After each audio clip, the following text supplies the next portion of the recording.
JS education online channel पर मैं जितेंद्र सिंह आपका स्वागत करता हूं। आज हम लाए हैं एक प्रैक्टिस क्लास। इस क्लास के माध्यम से हम विकास की अवस्था सिद्धांत पर आधारित प्रश्न जो 2011 से लेकर अब तक पूछे गए हैं, टेट, सी टेट और अन्य प्रदेशों के जो टेट लेवल की परीक्षाएं होती हैं उनमें, तो उन प्रश्नों को यहाँ पर हम लाए हैं। आज की इस क्लास में हम 25 या 30 क्वेश्चनों पर चर्चा करेंगे। प्रत्येक प्रश्न पर चर्चा के बाद हम स्पष्ट करेंगे कि इसका ये विकल्प क्यों सही है, क्यों सही नहीं है। तो इन प्रैक्टिस क्लासों को करने के बाद आपका विकास की अवस्था सिद्धांतों पर आधारित कभी भी कोई प्रश्न गलत नहीं होगा। आने वाली जो भी परीक्षा आप देंगे, यानी जिस परीक्षा में आप शामिल होंगे, इन प्रश्नों को आप भी लगा के देखिएगा कि आप कितना सही कर रहे हैं। तो इसके लिए एक जो है आपके पास ऑप्शन होगा कि आप वीडियो को स्टॉप करिए और प्रश्न पढ़िए, उसके बाद जो देखिए कि इसका आंसर क्या होगा। तो आइए शुरू करते हैं आज की अपनी क्लास। सबसे पहला हमारा प्रश्न होने वाला है नंबर 1। प्रश्न नंबर 1 है आपका, विकास कभी ना समाप्त होने वाली प्रक्रिया है, यह विचार किससे संबंधित है। तो यह विकास किस सिद्धांत से संबंधित है कि विकास कभी ना समाप्त होने वाली प्रक्रिया है। तो इसके लिए हम सबसे पहले देखते हैं एकीकरण का सिद्धांत। एकीकरण का सिद्धांत क्या कहलाता है कि जितने भी बालक विकास की जो अवस्थाएं हैं उसमें जो जितनी भी क्रियाएं करता है तो उन सब में एकीकरण कर लेता है। मान लीजिए सबसे पहले वो जो है अपने हाथ पैर चलाना सीखता है, हाथ पैरों के बाद जो है वो धीरे धीरे उंगलियों को चलाता है, यानी जो हाथ चलाने की प्रक्रिया है, पैर चलाने की प्रक्रिया है, तो धीरे धीरे वो उंगलियों को चलाना शुरू करता है। तो हाथ से पैर की तरफ जो क्रियाएं कर रहा है तो उन सारी क्रियाओं में एकीकरण होता है। तो यही क्या होता है, विकास का एकीकरण का सिद्धांत होता है। इससे अगला है आपका अंतः क्रिया का सिद्धांत, यानी अंतः क्रिया का सिद्धांत, जितनी भी क्रियाएं हैं तो आपस में जो है वे क्रियाओं में जो है एक रिलेशन होता है, यानी एक दूसरे से वे जो है अटैच होती हैं, तो वो होता है आपका अंतः क्रिया का सिद्धांत। अंतः संबंध का सिद्धांत, अंतः संबंध का सिद्धांत जो होता है इसके अंतर्गत जो है बालक की जितने भी संबंध, मतलब जितने भी पक्ष हैं बालक के, शारीरिक, मानसिक, सामाजिक और नैतिक जो भी पक्ष हैं, तो उन सभी पक्षों में जो है एक अंतः संबंध होता है। यानी कि किसी का अगर संवेग में कोई प्रॉब्लम आती है तो उसका सामाजिक विकास में प्रॉब्लम आएगी, किसी के शारीरिक प्रॉब्लम है तो उसका मानसिक विकास में कोई ना कोई परेशानी आएगी। यानी कि सारे जो पक्ष हैं वो एक दूसरे से संबंध है। तो ये विकास के अंतः संबंध के सिद्धांत पर आधारित होता है। इसके बाद आता है निरंतरता का सिद्धांत। निरंतरता का सिद्धांत कहता है कि बालक जो है गर्भ से लेकर मृत्यु तक उसके अंदर जो है कोई ना कोई विकास की प्रक्रिया किसी न किसी रूप में चलती रहती है। यानी विकास की प्रक्रिया जो कभी नहीं रुकती, गर्भ अवस्था से लेकर मृत्यु तक वो चलती रहती है, यानी लगातार चलती रहती है, कभी समाप्त नहीं होती, जीवन पर्यंत चलती रहती है। तो वो क्या होता है आपका निरंतरता का सिद्धांत। यही प्रश्न में पूछा है विकास कभी न समाप्त होने वाली प्रक्रिया है, तो यहाँ पर इसका आंसर होगा निरंतरता का सिद्धांत। निरंतरता का सिद्धांत कहता है कि बालक गर्भ से लेकर मृत्यु तक जो है उसकी जो है हर किसी न किसी पक्ष में कोई ना कोई विकास होता रहता है, किसी न किसी रूप में उसमें परिवर्तन आता रहता है। तो निरंतरता का सिद्धांत यह कहता है कि विकास कभी न समाप्त होने वाली प्रक्रिया है, यानी निरंतर चलने वाली प्रक्रिया है। क्वेश्चन नंबर दो, निचली कक्षाओं में शिक्षण की खेल पद्धति मूल रूप से आधारित होती है। यानी जो निचली कक्षाएं हैं हमारी उसमें खेल पद्धति जो है मूल रूप से किस पर आधारित होती है। पहला आपका विकल्प है विकास एवं अभिवृद्धि के मनोवैज्ञानिक सिद्धांत पर, और शिक्षण के समाजशास्त्रीय सिद्धांत पर, शारीरिक शिक्षा कार्यक्रम के सिद्धांत पर, और शिक्षण पद्धतियों के सिद्धांत पर। यानी कि यहाँ पर जो है आप देखेंगे कि जो पहला ऑप्शन है वही इसका करेक्ट ऑप्शन है। इसका करेक्ट ऑप्शन इसलिए है क्योंकि विकास और अभिवृद्धि, यानी विकास जो है आपके सभी पक्षों में, शारीरिक, मानसिक, सांवेगिक, सामाजिक, यानी सभी पक्षों में जो परिवर्तन हो रहा है आपका पूरी जीवन पर्यंत, तो वो क्या हुआ, आपका विकास हुआ। और आपका जो वृद्धि हुई वो ग्रोथ हुई आपकी, यानी कि गर्भ अवस्था से लेकर जो परिपक्व अवस्था तक आपके शारीरिक रूप से जो भी बदलाव हो रहे हैं, जो भी परिवर्तन हो रहा है शरीर में, वो क्या हुआ, अभिवृद्धि हुआ। तो इन दोनों में, शारीरिक बदलाव में और जो सामाजिक, सांवेगिक और विकास के जितने भी पक्ष हैं उन सभी में जो है परिवर्तन जो है खेल से होता है, यानी खेल पद्धति के माध्यम से होता है। तो इसलिए शिक्षण में जो है खेल पद्धति का यूज किया जाता है। खेल पद्धति के माध्यम से जो है हम शिक्षण व्यवस्था में जो है बच्चे का विकास भी कर सकते हैं, उसकी वृद्धि भी कर सकते हैं। और ये जो है मनोवैज्ञानिक सिद्धांत है। ये इसका जो बी ऑप्शन क्यों नहीं होगा कि समाजशास्त्रीय है, समाजशास्त्र में केवल जो है उसका समाज आएगा, तो इसमें समाज में जो है एक जो और पक्ष हैं वो छुट जाएंगे, तो इसलिए समाजशास्त्र सिद्धांत नहीं होगा। शारीरिक शिक्षा कार्यक्रम के सिद्धांत, केवल शरीर की वृद्धि करना इसका पर्पस होता है, और शिक्षण पद्धति के केवल पढ़ाने लिखाने की बात। यानी कि विकास और अभिवृद्धि में का मनोवैज्ञानिक सिद्धांत क्या कहलाता है कि खेल के माध्यम से जो है हम किसी बालक का विकास जो है और उसका वृद्धि में जो है मनोवैज्ञानिक रूप से हम कर सकते हैं। तो इसका आंसर जो होगा आपका होगा ए। इसके बाद आपका आता है क्वेश्चन नंबर 3, निम्नलिखित में से किस अवस्था में बच्चे अपने समवयस्क समूह यानी पीयर ग्रुप के सक्रिय सदस्य होते हैं? तो पूर्व बाल्यावस्था है आपकी पहली, उसके बाद बाल्यावस्था, उसके बाद किशोरावस्था, उसके बाद प्रौढ़ावस्था। अब पूर्व बाल्यावस्था क्या होती है? शैशव, सबसे पहले जो है जन्म से पूर्व की अवस्था गर्भावस्था होती है, उसके बाद शैशव अवस्था होती है। शैशव अवस्था आपकी जो है 0 से 2 वर्ष चलती है। उसके बाद जो है पूर्व बाल्यावस्था जो होती है वो होती है 3 से 6 वर्ष की। अब 3 से 6 वर्ष की अवस्था में जो होता है बालक जो है एक तरीके से केवल जो है अपने आप से प्रेम करता है, वो जिज्ञासु प्रवृत्ति का होता है, मतलब उसकी जो और विशेषताएं होती हैं, ये सब विशेषताएं जो है वर्णन पुरानी कक्षाओं में कर चुके हैं। बाल्यावस्था में जो है बालक का जो है मूर्त जो ज्ञान होता है वो बढ़ता है। उसके बाद जो है उसका जो है सामाजिक जो दायरा है, सामाजिकता आती है उसके अंदर, धीरे धीरे मतलब और तरीके के विकास होते हैं। ये जो बाल्यावस्था होती है वो होती है आपकी 7 से जो होती है 12 वर्ष तक होती है। ये 1 वर्ष से ऊपर या नीचे हो सकती है। इसमें जो है थोड़ा एक जो है औसत लिया जाता है। यहाँ पर किशोर अवस्था जो होती है आपकी 12 वर्ष से लेकर 18 वर्ष तक मानी जाती है। अब ये जो अवस्था होती है इसमें जो क्या करता है बच्चा अपने जो उसके जो मतलब उम्र के लोग होते हैं तो उनके साथ एक समूह बनाकर रहता है और उस समूह में जो है सक्रिय भूमिका निभाता है। इसलिए ऑप्शन नंबर सी इसका सही राइट आंसर होगा। इसके बाद आता है आपका नंबर 4, खिलौनों की आयु। खिलौनों की आयु किसे कहा गया है? पूर्व बाल्यावस्था, उत्तर बाल्यावस्था, शैशव अवस्था, उपरोक्त सभी। तो यहाँ पर जो है इसका आंसर होगा पूर्व बाल्यावस्था। पूर्व बाल्यावस्था आपकी होती है 3 से 6 वर्ष और इसी में जो है बच्चा जो है खिलौनों से खेलने जो है खिलौनों के प्रति ज़्यादा रुचि लेता है, खिलौनों से खेलता है और खिलौनों के माध्यम से ही वो जो है अपनी ज़िंदगी में खुश रहता है। यानी 3 से 6 वर्ष की आयु में सबसे ज़्यादा जो है बच्चा खिलौनों से खेलता है। ये जो होती है पूर्व बाल्यावस्था कहलाती है। इसका सही आंसर होगा पूर्व बाल्यावस्था।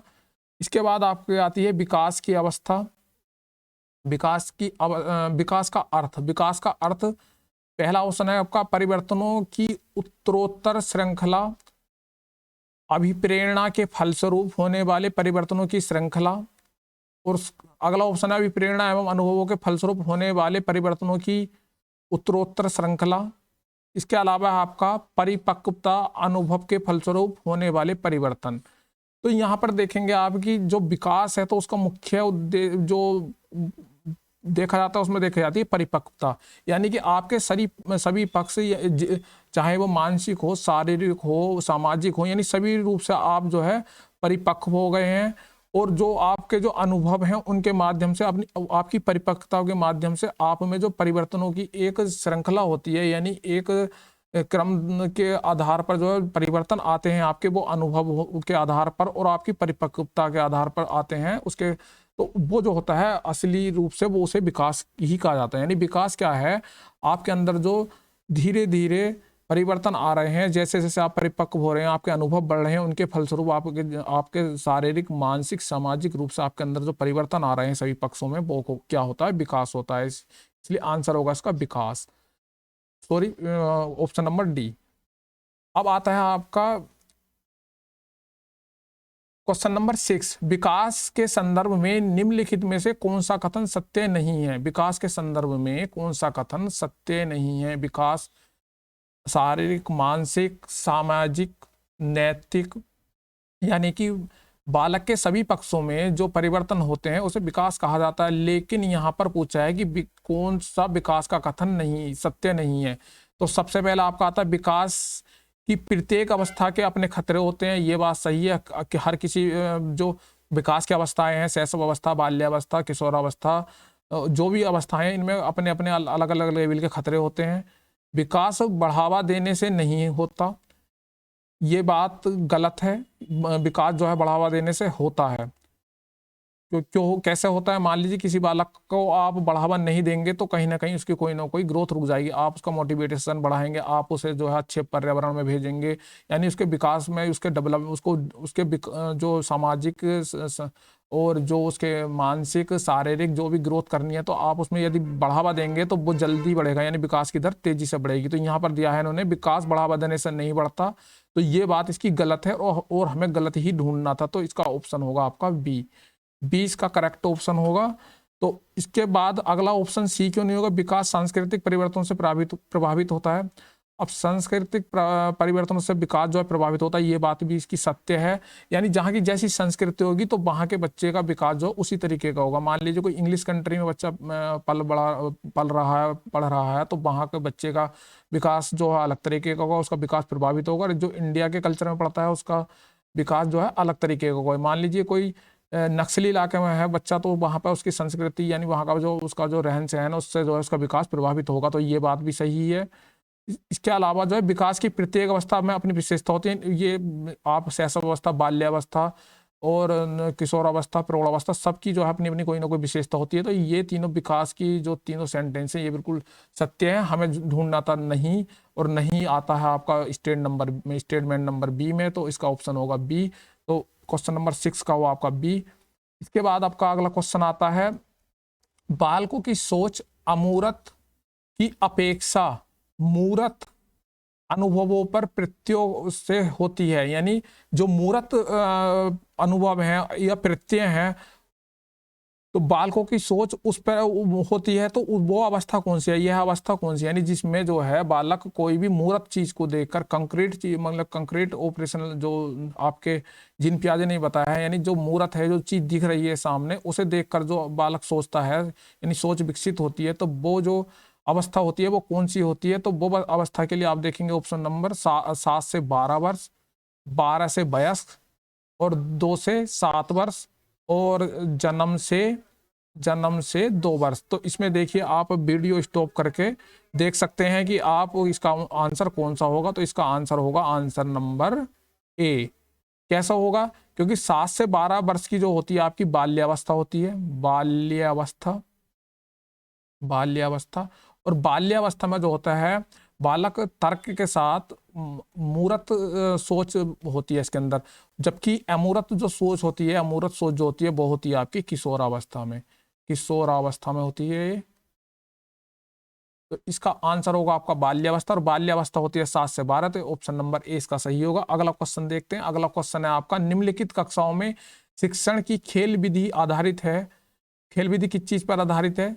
शारीरिक शिक्षा कार्यक्रम के सिद्धांत पर, शिक्षण की विधियों के सिद्धांत पर, विकास एवं वृद्धि के मनोवैज्ञानिक सिद्धांत पर, और शिक्षण के सामाजिक सिद्धांत पर।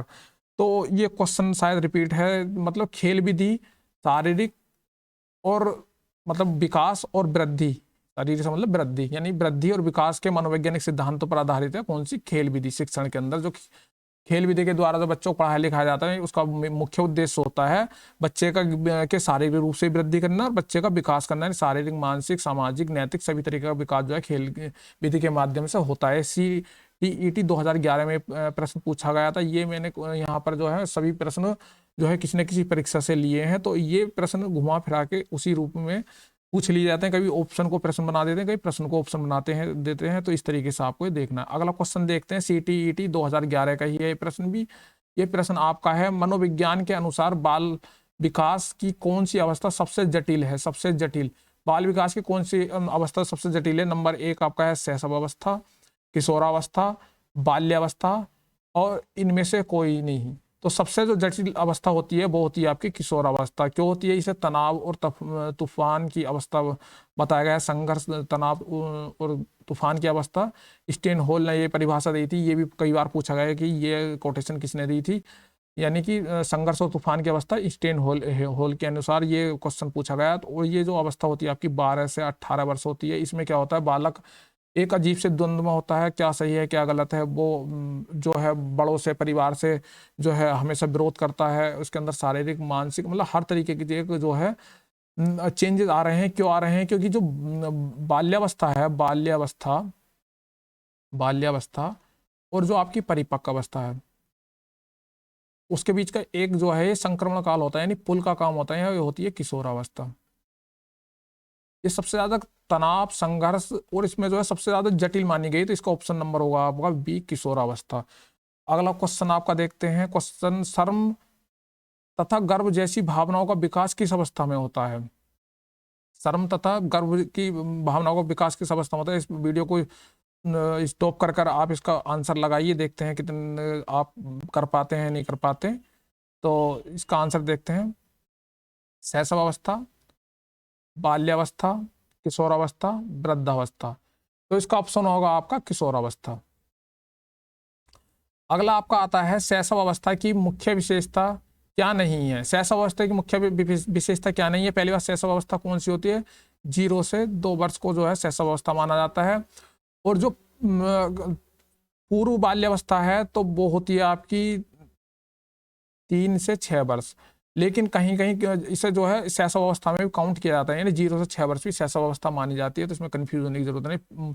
जो मुख्य रूप से आप मानते हैं शैशव अवस्था को 0 से 2 मानते हैं, और जो पूर्व बाल्यावस्था है वो 3 से 6, उसे भी जो है शैशव अवस्था में काउंट किया जाता है, पूर्व बाल्यावस्था को, और शैशव अवस्था में ही काउंट किया जाता है। तो इसलिए 0 से 6 वर्ष तक भी इसे काउंट कर सकते हैं, उसकी विशेषताओं को यहाँ पर ले सकते हैं शैशव अवस्था में, यदि उम्र लिखी हुई नहीं है तो यहाँ पर सीखने की प्रक्रिया तीव्र होती है तो शैशव अवस्था में, और जो आपकी किशोर अवस्था में, उन दोनों ही अवस्थाओं में सीखने की जो प्रक्रिया वो तीव्र होती है। मतलब सामाजिक विकास, शारीरिक विकास, मानसिक विकास, हर तरीके की प्रक्रिया बहुत तीव्र होती है शैशव अवस्था में और किशोर अवस्था में। तो ये बात सही है, हमें नहीं है ढूंढना है। जिज्ञासा की प्रवृत्ति होती है, तो बालक जो शैशव अवस्था है आपकी 6 वर्ष तक, तो बच्चे के अंदर जिज्ञासा होती है कि ये क्या है, ये क्या है, ये क्या है, कि काऊ मतलब पंछियों को देखकर बोलता है ये कौन सा पंछी है। तो जिज्ञासा की प्रवृत्ति जो है बहुत तीव्र होती है। अनुकरण कर द्वारा सीखने की प्रवृत्ति, यानी कोई भी चीज बच्चा देखता है तो बहुत तेजी से सीख जाता है। तो ये भी जो है इसके अंदर अनुकरण मतलब देखकर नकल करने की, उसे देखकर सीखने की जो विशेषता है, ये भी जो है शैशव अवस्था की है। चिंतन प्रक्रिया, ये जो है शैशव अवस्था की नहीं, ये जो है आपकी किशोरावस्था, किशोरावस्था और उत्तर बाल्यावस्था की है, उत्तर बाल्यावस्था। अब उत्तर बाल्यावस्था में क्या होता है, अमूर्त सॉरी मूर्त चिंतन होता है, और यहाँ पर जो होता है अमूर्त चिंतन होता है, मैंने बिना किसी चीज को देख के भी चिंतन बच्चा करता है। तो इसका जो चिंतन वाला जो वो आता है वो मुख्य रूप से किशोरावस्था में माना जाता है। तो शैशव अवस्था की मुख्य विशेषता नहीं है चिंतन की प्रक्रिया से, बाकी सब चीजें जो है शैशव अवस्था की जो है विशेषता यहाँ पर है। अगला आपका क्वेश्चन आता है क्वेश्चन नंबर 18। तो ये है आपका, किस मनोवैज्ञानिक के अनुसार विकास एक सतत और धीमी प्रक्रिया है। तो ये कोटेशन आपकी दी है, किसने दी है देखिएगा आप, ये दी है आपकी स्किनर महोदय ने। स्किनर महोदय ने कहा है कि विकास एक सतत यानी लगातार चलने वाली, और धीमे धीमे यानी कि धीरे धीरे चेंज होता है। ये एक दिन में कुछ नहीं होता इसमें, कि एक ही दिन में बच्चा पैदा हुआ और अगले दिन चलने लगा, यानी कि जो चलने तक की प्रक्रिया है उसमें जो है एक धीरे धीरे वो प्रक्रिया बढ़ती है। और विकास एक सतत प्रक्रिया, यानी सतत का मतलब ये लगातार चलती है, मतलब कभी भी विकास जो रुकता नहीं, बस ये है कि कभी तेज कभी कम, कभी तेज कभी कम, इस तरीके से विकास चलता रहता है, कभी मतलब रुकती नहीं है, एक सतत प्रक्रिया है। तो इसका जो है इसके अंदर महोदय ने जो है यहाँ पर ये कोटेशन बोली है। इन कोटेशनों को आप याद करेंगे, जैसे कि तनाव और संघर्ष की अवस्था स्टेन होल, विकास एक सतत और धीमी प्रक्रिया स्किनर। तो इस तरीके की कोटेशन ये रिपीट होती रहती हैं। 10-15 कोटेशन हम किसी क्लास में लिखवा देंगे आपको, या समझा देंगे, ये याद करनी होती है, इसमें कुछ समझने वाली कोई बात नहीं होती। इसके बाद आपका आता है प्रश्न नंबर 19। बाल्यावस्था होती है 5 वर्ष तक, 12 वर्ष तक, 21 वर्ष तक, इनमें से कोई नहीं। तो बताइए बाल्यावस्था कितने वर्ष तक होती है, 12 वर्ष तक। क्योंकि 0 से 2 जो होती है शैशव अवस्था होती है, शैशव अवस्था। और शैशव अवस्था में ये जो होती है 3 से 6 जो होती है वो होती है पूर्व बाल्यावस्था। बाल्य भले से लिखा हुआ है, लेकिन ये जो है शैशव अवस्था का ही पार्ट होता है। तो ये जो दोनों है, ये 0 से 6 आप मान सकते हैं कि शैशव अवस्था हुई, ये दोनों ये शैशव अवस्था। लेकिन जो आपका आता है 6 से 12 या 13 वर्ष किताबों में लिखा हुआ आता है किसी किसी में, तो 6 से 12 का जो टाइम पीरियड होता है वो मुख्य रूप से जो होता है आपका बाल्यावस्था का होता है, बाल्यावस्था। और 21 वर्ष तक तो आपकी जो होगी वो होगी किशोरावस्था मान सकते हैं, बल्कि परिपक्व अवस्था आ जाती है किशोरावस्था या परिपक्व अवस्था, यानी इस 12 से जो है 18-19 साल तक जो है किशोरावस्था होती है। उसके बाद जो परिपक्व अवस्था है, इनमें से कोई नहीं। तो यहाँ पर जो आंसर आएगा आपका बाल्यावस्था का वो होगा, 12 वर्ष तक होती है बाल्यावस्था। अगला ऑप्शन, तनाव और क्रोध की अवस्था। अभी मैंने जिक्र करा, स्टेन होल ने भी बताया थी, तनाव, संघर्ष, क्रोध जो है ये सब चीज जो है आपकी किशोरावस्था में आती है। ये तो इसका ऑप्शन होगा किशोरावस्था। सीखने के प्रोजेक्ट विधि किस अवस्था के लिए उपयोगी है? सीखने के लिए जो प्रोजेक्ट विधि होती है हमारी, तो ये किसके लिए उपयोगी है? तो ये सभी अवस्थाओं के लिए उपयोगी है, चाहे वो बाल्य हो, पूर्व काल, बाल्यावस्था हो, किशोरावस्था हो, यानी कि सभी अवस्थाओं के लिए जो है, इन तीनों अवस्थाओं के लिए जो उपयुक्त सभी के लिए उपयोगी है। बच्चे के विकास में सिरस्थ सिद्धांत के अनुसार निम्नलिखित में से कौन सा सत्य कथन है? सिरस्थ सिद्धांत जो होता है वो होता है सिर से पैर की ओर, यानी विकास सिर से पैर की ओर और होता है, ये पहला सिद्धांत सही है। विकास पैर से सिर की ओर होता है, रिपीट हो गया है, तो ये ऑप्शन मतलब कि इसका जो ऑप्शन है ये दोनों ही सही है। विकास मध्य विकास से परिधि की ओर होता है, ये इसका ऑप्शन गलत है, और उपरोक्त में से कोई नहीं। तो यहाँ पर विकास सिर से पैर की ओर होता है, ये यहाँ पर पैर से सिर है तो ये उल्टा है, सॉरी, तो ये भी गलत है, इसका ये गलत है, ये गलत है।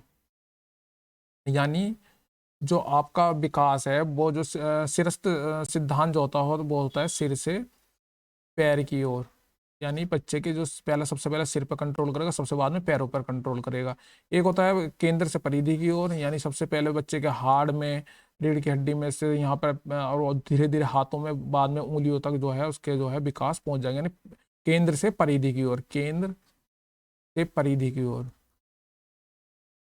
तो दो तरीके के सिद्धांत होते हैं, गति के सिद्धांत ये। तो इस तरीके से आप यहाँ पर जो है सिरस्थ सिद्धांत हुआ विकास सिर से पैर की ओर, यानी सिर सबसे पहले सिर, उसके सबसे लास्ट में पैर। निम्नलिखित में से कौन सा विकास का सिद्धांत है? अब विकास का सिद्धांत छाड़ना, CTET 2012 में पूछा है क्वेश्चन। सभी की विकास दर समान नहीं होती, सभी की विकास दर समान नहीं होती, जबकि सबकी विकास दर जो है समान ही होती है। यानी कोई जो मनुष्य का बच्चा है, अगर वो 1 वर्ष के लगभग बोलना शुरू करता है तो सभी बच्चे जो है 9 माह या 1.25 साल तक जो है बोलना शुरू कर देंगे। तो इस तरीके से सभी की विकास दर समान नहीं होती, तो ये बात तो गलत होती है, समान होती है, तो ये चीज़ गलत है। विकास हमेशा रेखीय होता, रेखीय नहीं होता। कभी विकास तीव्र है, कभी धीरे है, कभी तीव्र है, कभी धीरे, तो इस तरीके से चलता है विकास, ये भी गलत है। यह निरंतर चलने वाली प्रक्रिया है, नहीं है, तो ये भी जो है गलत है। यानी कि ये तो निरंतर चलता है, कभी विकास रुकता ही नहीं है। ये जो है गर्भावस्था से लेकर जो है मृत्यु तक चलता रहता है विकास, तो निरंतर चलता है। विकास की सभी भी प्रक्रियाएं जो है अंतः संबंधित नहीं होती, तो यहाँ पर अंतः संबंधित नहीं होती, जबकि अंतः संबंधित होती हैं, तो ये बात भी गलत है। विकास हमेशा रेखीय नहीं होता या निरंतर चलने वाली प्रक्रिया नहीं। ये पहला जो ऑप्शन है आपका, ये ऑप्शन आपका सही होगा। विकास की दर समान नहीं होती, ये हमने यहाँ पर नहीं पढ़ा था, समान नहीं होती, ये बात सही है। अब समान कैसे नहीं होती विकास की दर? बाल्यावस्था में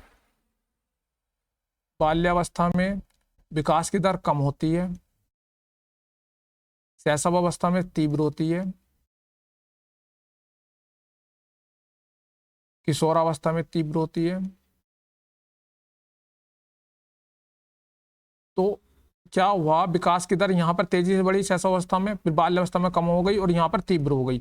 तो विकास की दर जो है समान नहीं होती, ये बात राइट है। इसका ऑप्शन हमें यहाँ पर ढूंढना है, विकास का सिद्धांत। तो विकास का सिद्धांत यही कहता है कि सभी की विकास की दर समान नहीं होती, तो ये ऑप्शन इसका होगा आपका ऑप्शन नंबर ए सही। और ये विकास रेखीय होता है, तो रेखीय नहीं होता। ये जो है रेखीय का मतलब होता है एक लाइन में नहीं होता। विकास जो है ऊपर नीचे कम चलता रहता है, निरंतर चलने वाली प्रक्रिया नहीं, जबकि ये निरंतर चलने वाली प्रक्रिया, यानी जब बालक गर्भ से लेकर मृत्यु तक इसमें कुछ ना कुछ विकास होता रहता है। और विकास की सभी प्रक्रियाएं अंतर संबंधित होती है, लेकिन इसमें सभी प्रक्रियाएं जो है अंतर संबंधित होती हैं। शारीरिक, मानसिक, सामाजिक, यानी सभी भी जो प्रक्रियाएं हैं ये सब एक दूसरे से इंटर रिलेटेड होती हैं, मतलब एक दूसरे का प्रभाव पड़ता है। तो ये सब जो, तो ये इसका डी गलत है, सी गलत है, बी गलत है। अब सभी की विकास दर समान नहीं होती, ए इसका सही आंसर होगा। इसके बाद आता है आपका क्वेश्चन नंबर 29। मानव विकास के क्षेत्रों में विभाजित किया जा सकता है। मानव विकास के क्षेत्रों में विभाजित किया जाता है, मतलब किन तीन क्षेत्रों में हम विभाजित कर सकते हैं मानव के विकास को मुख्य रूप से? तो वो आपका है शारीरिक, मानसिक से है मतलब संज्ञानात्मक, संज्ञान यानी जो आपका कोग्निटिव, जो माइंड से रिलेटेड चीजें हैं, तो मानसिक वहां पर आ गया, संवेगात्मक और सामाजिक। तो ये जो है हम चार जो है क्षेत्रों में हम विभाजित कर सकते हैं। यहीं से जो है जो मुख्य पक्ष जो होते हैं वो चार होते हैं, शारीरिक, संज्ञात्मक, संवेगिक और सामाजिक। तो इसका ऑप्शन नंबर पहला ही सही है। इन्हीं के जो रूप हैं ये आध्यात्मिक हुआ यहाँ पर, ये भी जितने भी जो हैं ये इनके जो जो पक्ष हैं ये इन्हीं पक्ष, चार पक्षों के से ही निकलते हैं। तो मुख्य रूप से शारीरिक, संज्ञानात्मक, संवेगात्मक और सामाजिक जो पक्ष होते हैं ये जो है विकास के मुख्य क्षेत्र होते हैं। तो इन्हें इन चार क्षेत्रों में विभाजित कर सकते हैं। इसके बाद आपका क्वेश्चन आता है क्वेश्चन नंबर 30। विकास शुरू होता है कब शुरू होता है? उत्तर बाल्यावस्था, प्रसव पूर्व अवस्था, शैशव अवस्था और पूर्व बाल्यावस्था। जो आपका जो विकास है वो शुरू होता है प्रसव पूर्व अवस्था में। प्रसव पूर्व अवस्था में कैसे शुरू होता है? क्योंकि जब गर्भधारण होता है, गर्भधारण होता है और गर्भधारण से ही जो है विकास प्रारंभ हो जाता है। इसकी जो जो भी विकास की प्रक्रिया है पहले दिन से ही जब गर्भधारण के विकास की प्रक्रिया शुरू हो जाती है। और ये जो गर्भधारण की अवस्था होती है या प्रसव पूर्व की अवस्था होती है वो होती है गर्भधारण से लेकर जो है 280 दिन तक, यानी 9 माह 10 दिन तक। तो ये जो विकास की प्रक्रिया पहले दिन से ही शुरू हो जाती है वो प्रसव पूर्व अवस्था होती है। 20 का सही उत्तर होगा। उत्तर बाल्यावस्था तो आपकी होती है ये 6 से 12 वर्ष के करीब, और शैशव अवस्था आपकी होती है 0 से 6, और पूर्व बाल्यावस्था 0 से 2 होती है, और ये जो पूर्व बाल्यावस्था होती है 3 से 6 होती है। यानी कि ये तो जन्म के बाद की सारी अवस्थाएं। तो सबसे जन्म से पहले से जो विकास की अवस्था शुरू हो जाती है वो होती है आपकी प्रसव पूर्व अवस्था। 2011 2010 CTET में पूछा गया था ये। इसके बाद आपका अगला क्वेश्चन है यहाँ पर, शैशव अवस्था में बच्चों की क्रियाकलाप होते हैं मूल, प्रवृत्त्यात्मक, संरक्षित, संज्ञानात्मक, संवेगिक। अब जो शैशव अवस्था में जो होते हैं वो हमने इसकी विशेषताओं में पढ़ा था। 0 से 2 वर्ष का जो बच्चा होता है वो जो होता है जो जो भी व्यवहार करता है वो मूल प्रवृत्त्यात्मक व्यवहार करता है, यानी अपनी मूल प्रवृत्तियों पर आधारित व्यवहार करता है। यदि बच्चे को गुस्सा आ रहा है तो उसने गुस्सा दिखा दिया, यदि बच्चे को भूख लगी तो उसने रोकर दिखा दिया। जो उसकी मूल प्रवृत्ति है हंसना, रोना और क्रोध करना, तो यहाँ पर क्या हुआ कि उसने जो है व्यवहार उसके अकॉर्डिंग कर दिया। यहाँ नैतिकता का अभाव होता है, क्योंकि बच्चे को जो जैसा अच्छा लगता है वो बच्चा वैसे ही करता है। जो हमारा अंदर से मन मतलब करता है, बच्चे का मन करता है, जो बचपन से उसे मिला है, मतलब जो कुदरती उस चीज की नीड है वो जो होती है उसकी मूल प्रवृत्ति होती हैं। और मूल प्रवृत्तियां जो हैं संवेगों के माध्यम से पैदा होती हैं। मान लीजिए बच्चे को क्रोध आया तो उसने गुस्सा कर उसने जो है ये लड़ाई कर दिखा दी या हाथ पैर मारने शुरू कर दिए। तो ये क्या हुई? लड़ाई या हाथ पैर मारना या रोना, ये क्या हुआ? उसका मूल प्रवृत्ति हुई। और मूल प्रवृत्ति जो के आधार पर जब व्यवहार होता है तो वो होता है आपका शैशव अवस्था में, जब बच्चा होता है 0 से 2 वर्ष का। तो इसका आंसर होगा मूल प्रवृत्त्यात्मक अवस्था। इसके बाद आपका आता है स्व केंद्रित अवस्था होती है। यानी स्व केंद्रित अवस्था कौन सी होती है आपकी?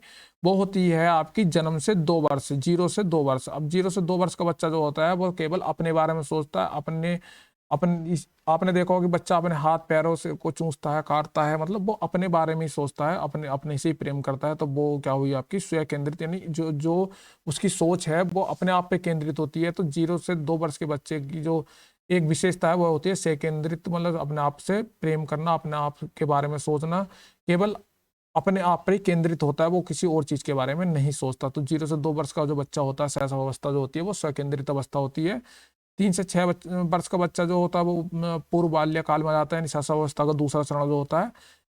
7 से किशोरावस्था तक ये इसकी जो विशेषताएं होती हैं अलग होती हैं। ये मतलब 7 से ये बाल्यावस्था हो गई। और किशोरावस्था में तो आप जानते ही हैं कि इसमें जो है इसकी विशेषताएं अलग अलग होती हैं। ये विशेषताएं हम पुरानी कक्षाओं में डिस्कस कर चुके हैं कि शैशव अवस्था की विशेषताएं क्या हैं, पूर्व बाल्यावस्था की विशेषताएं क्या हैं, उत्तर बाल्यावस्था की विशेषताएं क्या हैं, या किशोरावस्था की विशेषताएं क्या हैं। तो ये सब चीज़ें आप हमारी पुरानी वीडियो से देख सकते हैं इन क्वेश्चनों को यदि सही करना है तो। इसके बाद आपका आता है मानसिक परिपक्वता की ऊंचाइयों को छूने के लिए प्रयत्नरत रहना। यानी कि जो मानसिक परिपक्वता है आपकी जो सबसे बेस्ट लेवल होता है मानसिक परिपक्वता का, तो वो कौन सा होता है आपका? वो होता है आपका प्रौढ़ अवस्था में। प्रौढ़ावस्था जो होती है, प्रौढ़ावस्था में आकर जितने भी आपकी जो पक्ष हैं वो जो है सब परिपक्व हो जाते हैं, यानी पूर्ण रूप से जो भी उसके अंदर कौशल है, जो भी वो सीख रहा है, जो भी उसका विकास हो रहा है मानसिक रूप से, शारीरिक रूप से, तो इन सब चीज़ों को जो है डेवलपमेंट एक तरीके परिपक्व हो जाता है, पूर्ण हो जाता है एक तरीके से, उसमें जो है कमी नहीं रहती, उसमें बहुत सारी चीज़ें जो है पूर्ण हो जाती हैं। तो परिपक्व अवस्था जो होती है आपकी पूर्ण अवस्था में होती है।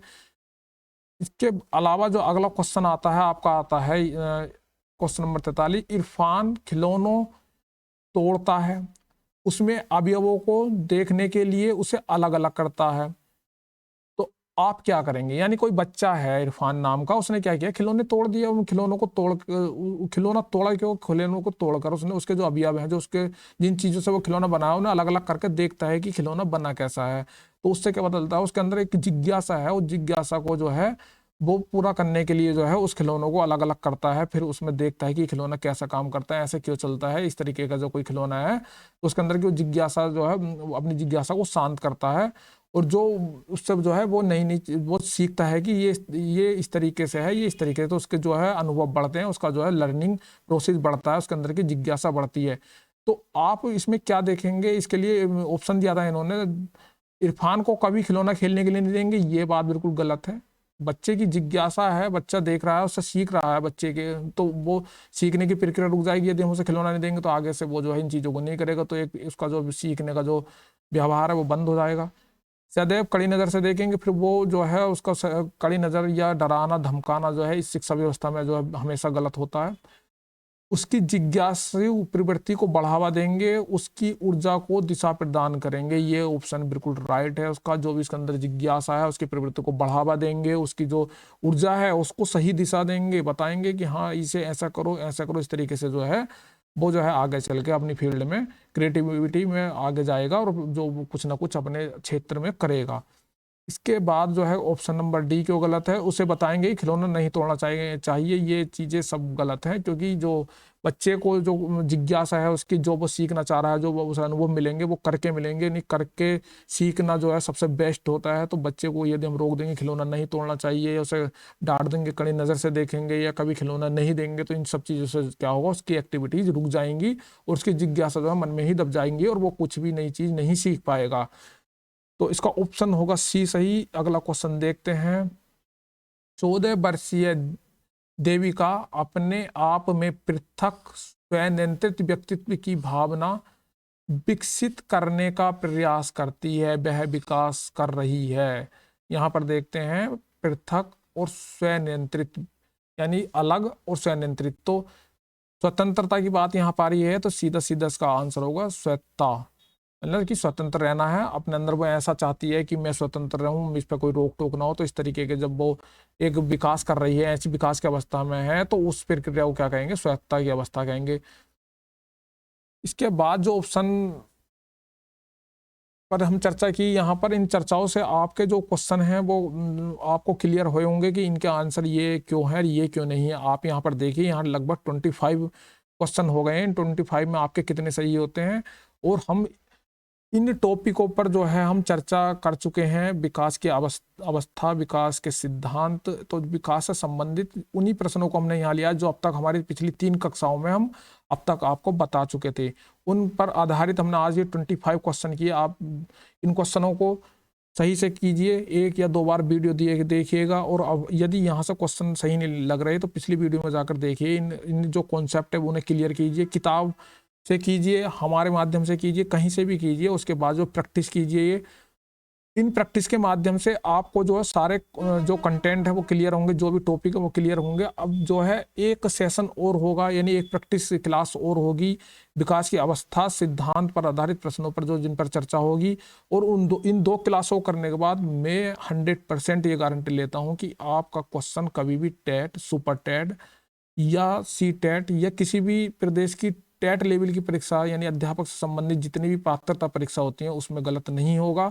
हम यूनिट बाय यूनिट चल रहे हैं, हर किसी के प्रैक्टिस सेट कराएंगे, यानी प्रैक्टिस कराएंगे। उसके बाद एक जब सारे टॉपिक आपके कवर हो जाएंगे तो 1 या महीने में या 15 दिन में हम एक जो है एक कंबाइंड टेस्ट भी रखेंगे जिसमें जिस तरीके से पेपर में मिक्स क्वेश्चन आते हैं वो भी कराए जाएंगे। तो मैं आशा करता हूं कि आपको ये क्लासेस पसंद आ रही होंगी। यदि आपको ये क्लास पसंद आती हैं तो आप अपने साथियों को शेयर कीजिए, लाइक कीजिए, सब्सक्राइब कराइए हमारे चैनल को और हमारा मोटिवेशन बढ़ाइए।